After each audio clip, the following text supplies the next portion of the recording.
Assalamualaikum warahmatullahi wabarakatuh. Perkenalkan, nama saya Amitio Nando dengan NPM 130 119081.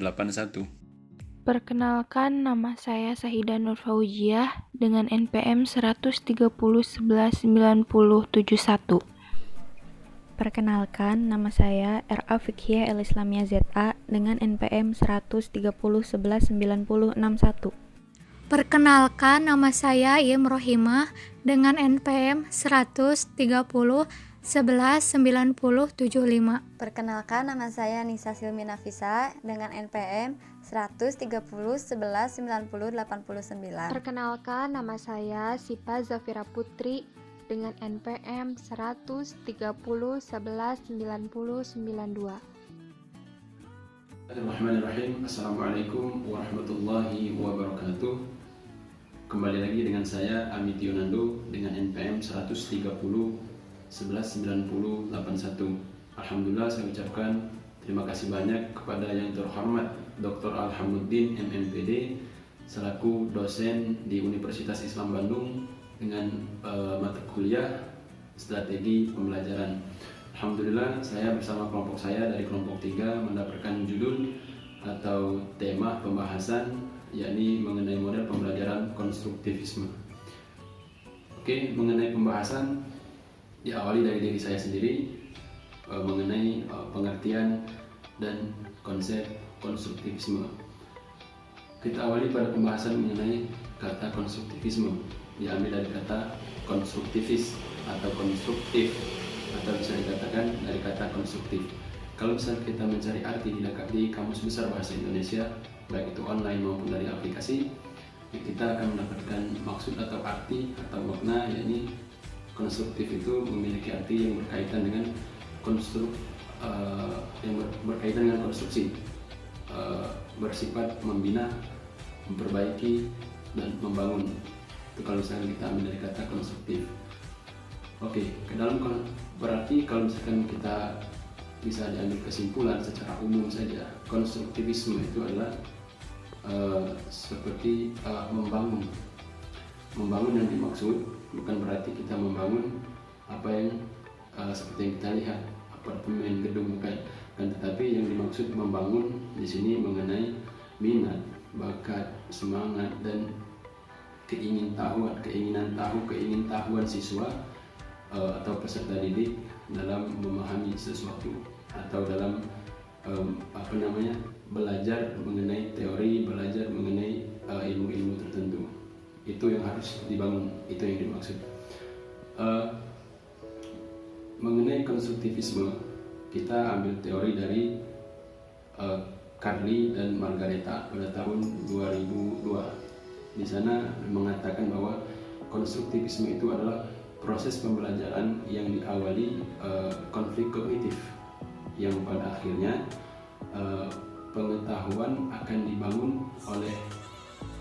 dibangun sendiri oleh siswa melalui pengalaman dan hasil interaksi lingkungan atau hasil interaksi dengan lingkungannya. Itu kalau misalkan kita ambil teori dari tokoh seperti Carly dan Margareta. Oke. Kita ambil dari Jean Piaget. Dari Jean Piaget, dia mengatakan bahwa konstruktivisme itu memandang perkembangan kognitif sebagai suatu proses di mana anak secara aktif membangun sistem makna dan pemahaman realitas melalui pengalaman-pengalaman dan interaksi mereka. Proses tumbuh dan berkembangnya pengetahuan melalui pengalaman, itu menurut Jean Piaget. Jadi bisa kita ambil kesimpulan bahwa konstruktivisme itu bagaimana caranya proses pembelajaran itu mampu membuat si anak, mampu membuat peserta didik baik ke kalangan SD, SMP, SMA, mungkin bahkan mahasiswa, itu bagaimana dapat terkonstruksi, terbangun oleh siswa itu sendiri berdasarkan minat, kemauan, ketertarikan dari permasalahan-permasalahan yang ia dapatkan. Terus bisa dalam arti konstruktivisme itu membangun rasa ingin tahu, membangun rasa penasaran, membangun keingintahuan, ingin mendapatkan jawaban dari atas permasalahan-permasalahan yang ia hadapi atau ia temui. Oke, beralih kepada konsep konstruktivisme. Konsep konstruktivisme itu dalam model pembelajarannya secara mendasar, yakni siswa menemukan sendiri dan mentransformasikan informasi secara kompleks, mengecek informasi baru dengan aturan-aturan lama, dan merevisinya apabila aturan-aturan itu tidak sesuai lagi. Itu konsep dasarnya. Artinya apa? Siswa itu harus mencari sendiri ketika ia mendapatkan permasalahan atau masalah atau permasalahan yang ia temui, atau dia pengen tahu nih jawaban, dia mencari tahu sendiri. Bukan tetapi dia tidak punya pembimbing, punya mungkin dari teman, dari guru, dari orang tua, kan, tetapi dia lebih banyak bergerak sendiri. Nah, mengenai konstruktivisme, dia menekankan kepada 3 hal. Yang pertama pemikiran, pemahaman, dan keterampilan. Itu dia harus punya modal itu. Kalau dia seperti tadi tidak memiliki itu, maka dia akan tidak percaya diri atau untuk mengulik, menganalisis atau mengobservasi terhadap permasalahan yang ia dapatkan, itu maka akan kesulitan. Nah, mungkin itu kesimpulan, mungkin itu yang dapat disampaikan mengenai konstruktivisme, pengertian dan konsep. Sekian, terima kasih. Selanjutnya akan disampaikan oleh teman kelompok saya. Wabillahi taufiq wal hidayah. Wassalamualaikum warahmatullahi wabarakatuh. Selanjutnya, tokoh-tokoh teori konstruktivisme. Yang pertama, Vygotsky dengan Sociocultural Theory. Yang kedua, Gagny dengan The Instruction Theory. Yang ketiga, Max Wertheimer, Wolfgang Kohler, Kurt Kofka dengan teori Gestalt atau Problem Solving Theory. Selanjutnya, Piaget dengan Cognitive Constructivism. Jerome Bernard dengan Discovery Learning. Dan Robert Kagan dengan Theory of Identity Development. Tujuan teori belajar konstruktivisme yang pertama, menumbuhkan motivasi siswa bahwa belajar merupakan tanggung jawab sendiri. Yang kedua, mengembangkan kemampuan siswa untuk mengajukan pertanyaan dan mencari sendiri pertanyaannya. Yang ketiga, mengembangkan kemampuan siswa untuk menjadi pemikir yang mandiri. Selanjutnya, ciri-ciri pembelajaran konstruktif. 1. Pengetahuan dibangun berdasarkan pengalaman yang telah ada. Kedua, belajar merupakan penafsiran personal tentang dunia. Ketiga, belajar merupakan proses aktif di mana makna dikembangkan berdasarkan pengalaman. Dan yang terakhir, pengetahuan tumbuh karena adanya perundingan atau negosiasi makna melalui berbagai informasi. Selain dari ciri-ciri pembelajaran konstruktivis, ada juga prinsip-prinsip belajar konstruktivis. Yang pertama, pengetahuan dibangun siswa sendiri, baik secara personal maupun sosial. Yang kedua, pengetahuan tidak dapat dipindahkan dari guru ke siswa. Yang ketiga, siswa aktif mengkonstruksi secara terus-menerus, sehingga selalu terjadi perubahan konsep menjadi konsep yang lebih rinci, lengkap, serta sesuai dengan konsep ilmiah. Dan yang terakhir, guru sekedar membantu siswa dengan menyediakan sarana dan situasi agar proses konstruksi pengetahuan berlangsung secara efektif dan efisien. Selanjutnya, bentuk-bentuk pembelajaran konstruktivis. Bentuk yang pertama, problem-based learning.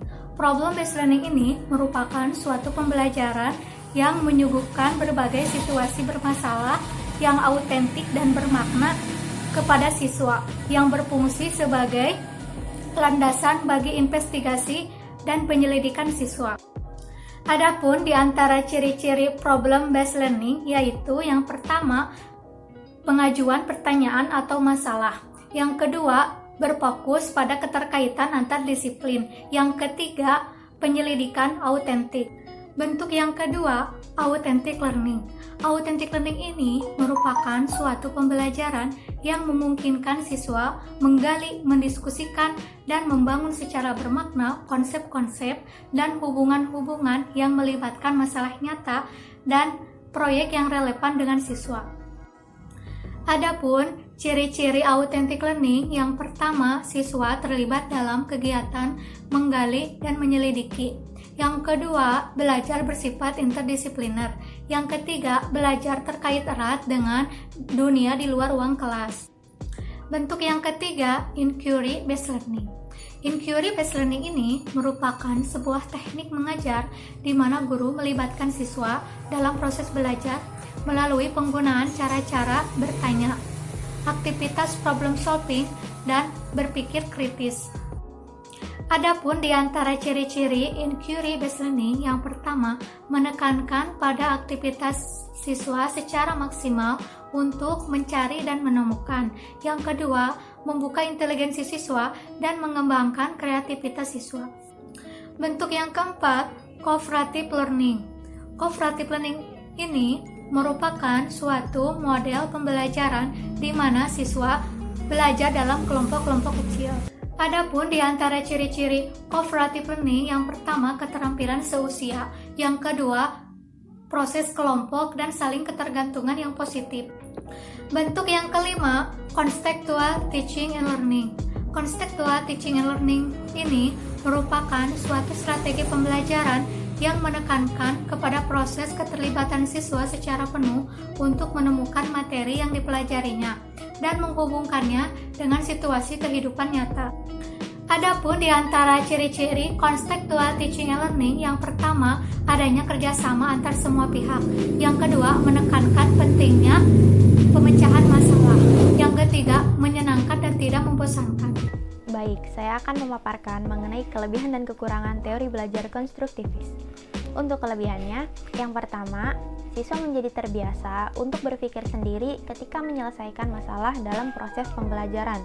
Siswa juga dapat mengembangkan hasil pemikirannya menjadi sebuah ide atau untuk membuat keputusan. Yang kedua, siswa menjadi lebih paham dan ingat lebih lama terhadap konsep dan materi yang telah dipelajari karena mereka terlibat langsung dalam proses pembelajaran. Yang ketiga, siswa akan memiliki kemahiran dalam melakukan interaksi sosial karena selama proses pembelajaran, siswa berinteraksi dan berdiskusi secara aktif dengan para guru dan siswa lain untuk membina pengetahuan baru. Dan yang keempat, proses pembelajaran akan terasa menyenangkan apabila guru dan siswa melakukan interaksi secara aktif. Adapun kekurangan dari teori belajar konstruktivis, yang pertama yaitu guru merasa kesulitan untuk memberikan contoh konkret dan realistis dalam proses pembelajaran, sehingga dalam hal ini, guru dituntut untuk memiliki kreativitas yang tinggi. Yang kedua, proses pembelajaran konstruktivis memerlukan waktu yang lama, karena selama proses pembelajaran, siswa harus menyelesaikan masalah dan membangun pengetahuannya sendiri, sehingga hal tersebut kadang terhambat oleh kemampuan kognitif siswa. Yang ketiga, pendapat para siswa akan berbeda dengan pendapat para ahli, karena para siswa membangun pengetahuan berdasarkan ide mereka masing-masing. Yang keempat, sarana dan prasarana yang kurang memadai, karena banyak sekolah yang masih terbatas untuk menyediakan fasilitas, seperti alat laboratorium yang kurang memadai. Dan yang kelima, terlalu banyak bidang studi yang harus dipelajari dalam kurikulum, sehingga banyak guru yang mengajar di luar kualifikasinya, dan hal tersebut tentu saja menyebabkan penguasaan materi yang kurang baik. Assalamualaikum anak-anak. Waalaikumsalam. Selamat pagi. Selamat pagi, Bu. Di sini kita akan belajar tentang hewan herbivora. Di antara kalian ada yang tahu ciri-ciri dari hewan herbivora itu apa saja? Saya, Bu. Iya, Reza. Hewan pemakan tumbuh-tumbuhan. Saya, Bu, berkaki 4. Saya, Bu, bertelur. Ya, untuk jawaban Madar, belum tepat ya Madar. Bertelur itu contoh dari hewan omnivora. Sedangkan untuk jawaban Reza dan Fadil sudah tepat. Sekarang Ibu akan menyebutkan ciri-ciri lain dari hewan herbivora, yaitu vivipar, mamalia, dan gigi-gerahamnya lebar. Oh, itu yang cirinya ya, Bu. Ya, seperti itu. Sampai di sini ada yang ditanyakan? Saya, Bu. Apakah domba termasuk hewan herbivora? Ya, benar. Domba termasuk salah satu hewan herbivora. Ada yang bisa menyebutkan contoh lain dari hewan herbivora itu apa saja? Saya Bu, kerbau. Saya Bu, kambing. Ya, benar sekali. Contoh lain dari hewan herbivora itu ada gajah, jerapah, sapi, kerbau, dan lain-lain. Oh, itu ya Bu. Kalian sudah paham dengan materi yang Ibu sampaikan, maka dari itu Ibu akan memberikan tugas untuk kalian. Tugasnya yaitu carilah artikel tentang hewan herbivora disertai dengan gambar contohnya. Kalian bisa cari tugas ini di berbagai sumber. Baik Bu. Ya, berhubung kalian sudah aktif untuk mata pelajaran hari ini, Ibu sangat bangga dengan kalian. Terima kasih Bu. Sampai jumpa di pertemuan yang akan datang, anak-anak. Assalamualaikum warahmatullahi wabarakatuh. Waalaikumsalam warahmatullahi wabarakatuh. Contoh yang telah ditayangkan itu termasuk ke dalam teori konstruktivisme. Mengapa termasuk ke dalam teori konstruktivisme? Mari kita analisa. Pada tahap awal, menunjukkan bahwa guru sebagai fasilitator yang berfungsi memfasilitasi siswa untuk belajar dengan mengkonstruksi pengetahuan dari siswa itu sendiri. Tahap ini menunjukkan bahwa pengetahuan siswa dibangun oleh siswa itu sendiri. Siswa telah mampu menjawab pertanyaan yang diberikan oleh guru, walaupun materinya belum disampaikan. Pada tahap ini, guru berperan sebagai fasilitator, di mana guru tidak langsung menyalahkan siswa dengan kata salah. Karena demikian, bisa menyebabkan siswa menjadi pesimis. Guru mengucapkan kata-kata yang lebih halus, sehingga proses pembelajaran dapat berjalan dengan baik dan lancar.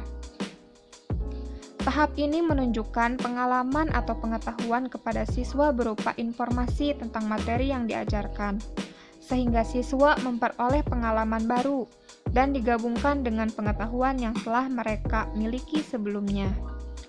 Guru memberi kesempatan kepada siswa untuk bertanya dengan tujuan membangun keaktifan siswa. Siswa pun menunjukkan rasa ingin tahu mereka dengan bertanya kepada guru, sehingga membuat mereka aktif dalam proses pembelajaran. Tahap ini menunjukkan bahwa pengetahuan tidak dapat dipindahkan dari guru ke siswa, kecuali dengan keaktifan siswa itu sendiri. Guru kembali mengajak siswa untuk aktif dalam proses pembelajaran. Guru tidak langsung memberitahu siswa tentang materi yang akan disampaikan, melainkan bertanya kembali kepada siswa supaya siswa aktif di dalam kelas. Siswa pun menunjukkan keaktifan di dalam kelas dengan menjawab pertanyaan yang diberikan oleh guru. Selanjutnya, guru pun membenarkan jawaban siswa dan tidak lupa menambahkan informasi supaya pengalaman atau pengetahuan siswa bertambah. Tahap berikutnya yaitu guru memberikan tugas kepada siswa yang masih berhubungan dengan materi yang telah diajarkan. Siswa diperbolehkan mencari informasi dari berbagai sumber. Hal ini menunjukkan bahwa guru bukan satu-satunya sumber belajar bagi siswa. Pada tahap ini, guru tidak lupa mengapresiasi keaktifan siswa. Hal ini bertujuan supaya siswa terus termotivasi untuk lebih aktif dalam pembelajaran. Ketika sampai di rumah, siswa telah mampu mengerjakan tugas tanpa bantuan dari guru. Siswa aktif mencari informasi atau pengalaman baru yang didapatkan dari berbagai sumber itu. Dari uraian tersebut dapat disimpulkan bahwa dalam pembelajaran konstruktivisme menekankan perlunya keaktifan siswa dalam menambah pengetahuan. Dan guru diposisikan sebagai fasilitator yang berfungsi untuk memfasilitasi siswa agar dapat belajar dan membangun pengetahuannya sendiri. Demikian penjelasan teori konstruktivisme dari kelompok 3. Semoga pembahasan dalam video ini bermanfaat bagi kita semua. Wassalamualaikum Warahmatullahi wabarakatuh.